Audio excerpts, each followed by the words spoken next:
Bonjour à tous et bienvenue dans cette nouvelle vidéo dans laquelle nous allons parler de pourcentage. Alors, qu'est-ce que sont les pourcentages? Les pourcentages, c'est une façon d'exprimer une proportion en faisant comme si on était sur un groupe total de 100. C'est pour ça qu'on parle de pourcentage, pour 100. Donc ça sert à quoi? Ça sert à comparer des groupes qui n'ont pas la même taille. Par exemple, si je veux comparer ma classe, qui fait à peu près 25 élèves, avec mon collège, qui fait à peu près 800 élèves, eh ben, on va comparer les proportions en faisant des pourcentages pour faire comme si, dans la classe et dans le collège, il y avait 100 élèves. Pour passer en pourcentage, on va tracer des tableaux de proportionnalité dans lesquels tu verras toujours une ligne qui s'appelle pourcentage. On met cette ligne en deuxième ligne, comme ça ce sera toujours la même chose. Et dans la ligne pourcentage, tu verras toujours le 100 qui correspond à 100%. Voyons maintenant quelques exemples des différentes situations.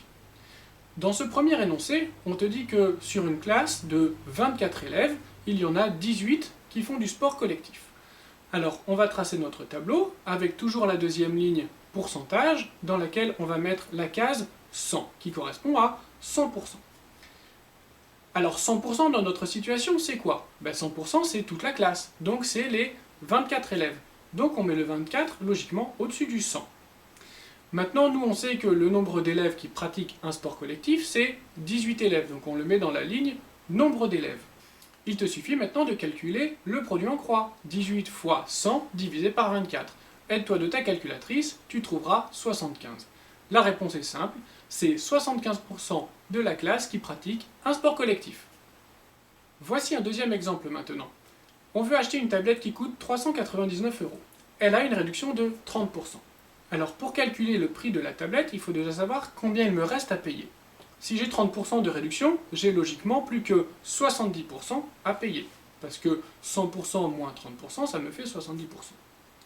Donc on va calculer 70% de mes 399 €. Je prépare mon tableau comme d'habitude, exercice de pourcentage, la deuxième ligne c'est pourcentage, et la deuxième case c'est 100%.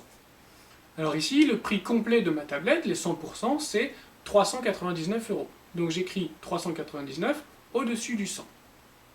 On sait qu'on a 70% à calculer, donc le 70 c'est un pourcentage, très logiquement on le met dans la ligne pourcentage. Maintenant, la quatrième case du tableau, c'est ce qui correspondra à 70% du prix. Il n'y a plus qu'à faire le produit en croix maintenant. Tu sais le faire, c'est 70 fois 399 divisé par 100. Calcule ce produit en croix, tu trouveras ta réponse, 279,30. 279,30 €, c'est le prix qui correspond à ce que tu devras payer. Un troisième et dernier exemple maintenant. Je fais une copie de mes fichiers pour faire une sauvegarde. Il s'est déjà écoulé 12 minutes et j'ai copié 15% de mes fichiers.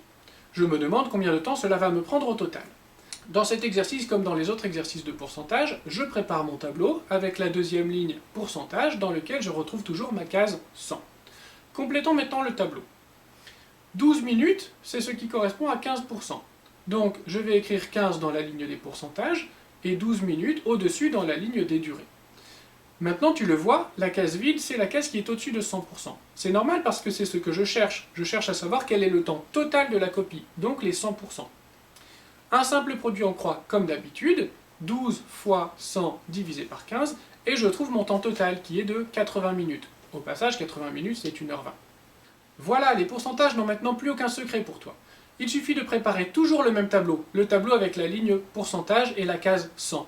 Ensuite, réfléchis un petit peu à comment placer tes nombres dans ce tableau, un petit produit en croix, et c'est terminé. Maintenant, à toi de t'entraîner, à toi de jouer!